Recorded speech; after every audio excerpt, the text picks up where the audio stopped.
আওয়ামী লীগ সরকার আমাদেরকে বাড়ি ঘর দিয়েছে, যে জন্ম দিয়েছে সেও দিতে পারেনি। হাসিনা সরকারকে পুনরায় ক্ষমতায় পুনর্বাসন করা। আসিফ, নাহিদ, হাসনাত, সার্জিস যেই এই কাজটাই করুক না কেন সেটি এদেশের জনগণ মেনে নিবে না। না ভাই, শেখ হাসিনা তো ফের মতো যা করার কুই রয়ে গেছে গা।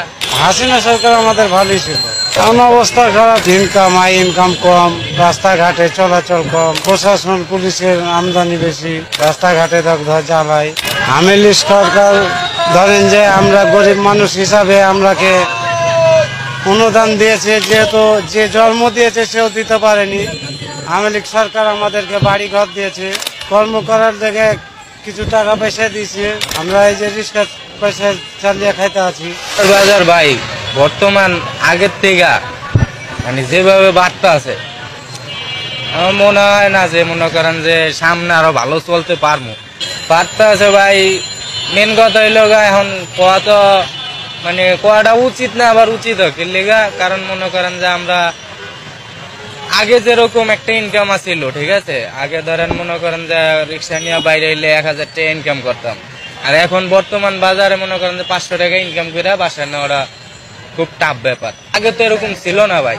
এখন যদি হারা যদি মনে করেন যে কন্ট্রোল না করতে পারে, মানুষের যেভাবে মানুষ চিন্তা করছিল যে না সরকার, নতুন সরকার আইব, নতুন ভাবে দেশ গড়ব, নতুন আরো উন্নত হইব দেশ, কিন্তু এখন দেখা যাইতে আছে যে আরো নিচের দিকে যাইতে আছে সব দিক দিয়ে। মনে করেন যে কাজ কাম মানে সব দিক দিয়ে এখন নিচের দিকে যাইতে আছে। আগে এক জায়গায় মনে করেন বেশি না, আপনারা আমি একটা সহজ কথা কই, ধন যাত্রী কই আছে যে আমরা দেশ স্বাধীন করছি, তোরা 50 টাকা ভাড়া আজকে এক ব্রিজটা ডাল উঠতে যে জানে যে উড়ায়, যে একজন রিক্সা চালক হ্যাঁ কইতে পারে যে ব্রিজটা ডাল উঠতে কতটা শক্তি লাগে।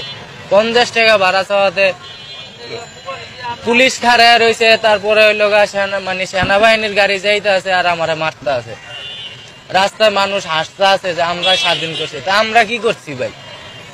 যখন মনে করেন যে এইসব এই যে ঝামেলাটা হইছে, এমনও রিক্সাওয়ালা আছে মনে করেন যে ঢাকা এই যাত্রাবাড়ির থেকে পিড়ি মনে করেন যে পায়ের রিক্সা চালায় পিড়ি আনছে ঢাকা মেডিকেলে। আমি নিজে আনছি। একজনে কইতে আছে যে ভাই আমগো লোক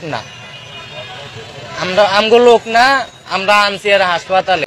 তো আমি মনে করি যে বাংলাদেশ সরকার কোনো বদনাম থাকে না বা থাকে না।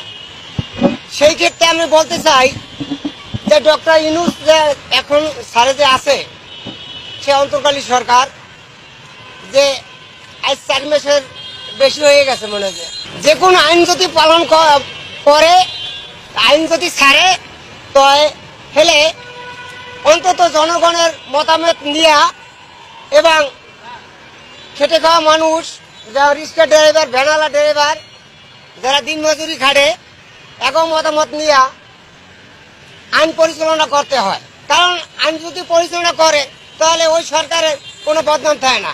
আর কিন্তু ওই সরকার যদি আইন এটা বাইর করে, তবে চিন্তা করবে জনগণ এটা মানবে না, এটা এই আইনটা বাইর করা যাবে না, তো নিশ্চিতই একটা ভালো আইন বাইর করবে। এখন সেটা বলতে পারবো না কোথার বাতাস কোথায় যায়, কোথার বাতাস কোথায় ঘোরে, কোথার পানি কোথায় যায় নামে, সেটা আরো বুঝবার আরো বাকি আছে, যদি ঠেললে আমি ওখানে উড়াই দিলাম, উঠবে না, হ্যাঁ, সেটা আমাকে দেখতে হবে কোথার পানি কোথায় যায়, কোথার বাতাস কোথায় নামে যায়, এটা দেখতে হবে। ওরা সঠিকভাবে সিদ্ধান্ত নিয়ে আসছে কোঠা আন্দোলন নিয়ে। আমি জানি যে বাংলাদেশে যে মেধা ছাত্র আগে পিছিয়ে রয়ে গেছে এবং বিশেষ ক্যাডার হয়ে বসে রয়েছে, কিন্তু চাকরি হয় না, এবং চাকরি হয় যার মেধা নাই তার চাকরি হয়, কারণ টাকায় হয়, টাকায়। যেমন আমি মনে করি আমার ছেলে একটা পড়াইয়া মাস্টার্স কমপ্লিট করে দিচ্ছে, সাপোজ বুঝাই আমার টাকা নাই, সেই জন্য কি আমার পোলাপানের চাকরি হবে না? সেই জন্য কি চাকরি হবে না? সেক্ষেত্রে আর ছাত্র জনতা যে আসছে সেক্ষেত্রে সঠিকভাবে পয়েন্ট নিয়ে আসছে, হ্যাঁ, আড্ডা দাবি নিয়ে আসছিলে, হ্যাঁ, সারা আবেগে। আমি বলতে চাই ছাত্ররা যেটা করতে চায় সেটা সমন্বয়ক যে ছিল উপদেষ্টা তারা এভাবে যাইতে চায় না, আর ছাত্ররা যেটা করতে চায়, হ্যাঁ, সমন্বয়ক যারা উপদেষ্টা আছে তারা যা করতে চায়, হ্যাঁ, সেক্ষেত্রে ছাত্ররা করে না। যে ক্ষেত্রে মনে করো বাংলাদেশে একটা পেঁচা রাখিয়ে রয়েছে। 24-এর আন্দোলনের মহানায়ক আমরা যাদেরকে মনে করি, সার্জিস এবং হাসনাত কাউন্সিলরদেরকে নিয়ে পুনর্বাসনের একটি চিন্তা চেতনা করেছে এবং তাদের সাথে একত্রতা বোধ করেছে। এই বিষয়টি নিয়ে বিভিন্ন মহল থেকে আমরাও সমালোচনা করছি, কারণ এই যে হাসিনা সরকারের আমলে যে সকল কাউন্সিলররা নির্বাচিত হয়েছে বিনা ভোটে, তাদেরকে পুনর্বাসন করা মানে হাসিনা সরকারকে পুনরায় ক্ষমতায় জীবিত করা, পুনর্বাসন করা। তো সেই জায়গা থেকে আমরা বলছি কোনোভাবেই কোনো কাউন্সিলরকে কোনোভাবেই পুনরায় আবার তাদেরকে বহাল করা যাবে না।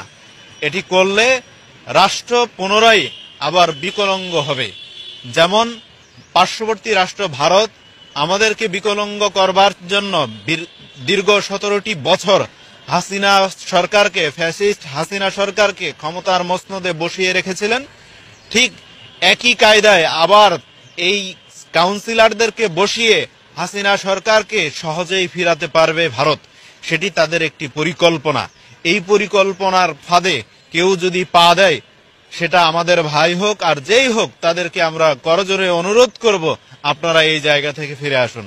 কিন্তু আমরা কোন রাজনৈতিক দল, দেশপ্রেমিক নাগরিক আমরা চাই না এই কাউন্সিলররা পুনরায় ফিরে আসুক, কারণ তারা হাসিনার দোসর ছিলেন। হাসিনার সময়ে তারা নির্বাচনে গিয়ে এদেশের মানুষের ভোটকে তারা তাদের পায়ে পিষ্ট করেছে। কারণ তারা যদি ভোটে না গেত, হাসিনা সরকার ভোটে একাই গিয়ে কিছু করতে পারত না, তার কোনো সুবিধা করতে পারত না। তারা সেই হাসিনা সরকারের সুবিধাভোগী, এই সুবিধাভোগী দালালদেরকে যদি পুনরায় ক্ষমতায় আনা হয়, তারা যদি আবার ক্ষমতার মসনদে বসে যায়, তাহলে তো হাসিনা সরকার পুনরায় আবার ক্ষমতার মসনদে বসে গেল। তো সেই জায়গা থেকে আসিফ, নাহিদ, হাসনাত, সার্জিস যেই এই কাজটাই করুক না কেন, সেটি এদেশের জনগণ মেনে নিবে না। সে 24-এর গণ অভ্যুত্থানের মহানায়ক হতে পারে, সেটা তার জন্য সম্মানজনক, আমরা সেটা স্বীকার করি। আমাদের ভাইয়েরা কর্মসূচির ঘোষণা দিত, আমরা দায়িত্ব ভার কাঁধে নিয়ে সেই আন্দোলনকে বাস্তবায়নে রূপ দিতাম। আমরা যুদ্ধ করেছি, আমরা রক্ত দিয়েছি। আমি আমার দলের প্রায় 53 জন আজকে রক্ত ঝরিয়েছে আর 7 জন শহীদ হয়েছে।